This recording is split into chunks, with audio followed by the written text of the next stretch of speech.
Вашите кадри се на најхуманото место денеска во нашата општина. Тоа е местото каде што се одвива редовна крводарителска акција за месец јуни, инаку 7 поред за оваа година. Одзивот е одличен, акцијата се одвива во најдобар ред. Ја спроведува екипа од Институтот за трансфузионна медицина Скопје, заедно со Службата за трансфузионна медицина Делчево, одлично организирана од вработените во Општинската организација на Црвениот крст Делчево.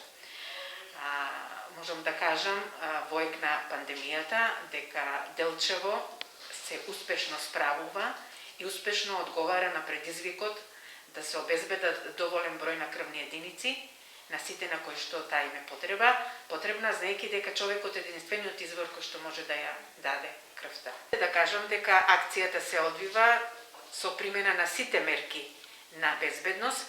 Тоа е значи носење задолжително на маска, одржување на дистанца и дезинфекција на раце. Така да, чинот на крводарување е 100% безбеден, како за вработените, така и за дарителите.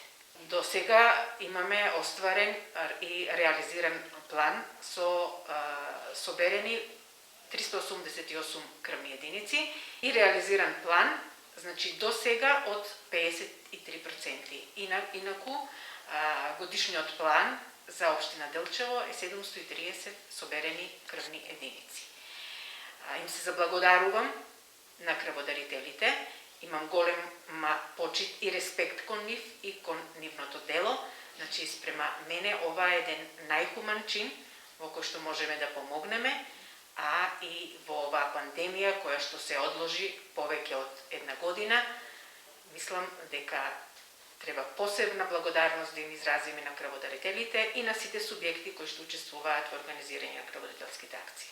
Како што истакна докторката, ова ни е 7-ма крводарителска акција за Делчево, а 9-та за нашата општинска организација.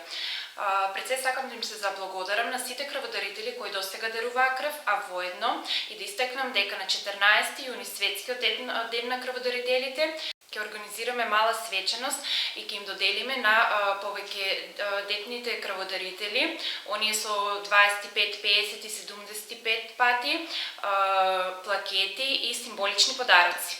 Исто така да искористам можности да апелирам до младите кои имаат наполните 18 години да ни се приклучат во тимот и да почнат да даруваат крв и воедно да почнат со своите хумани дела.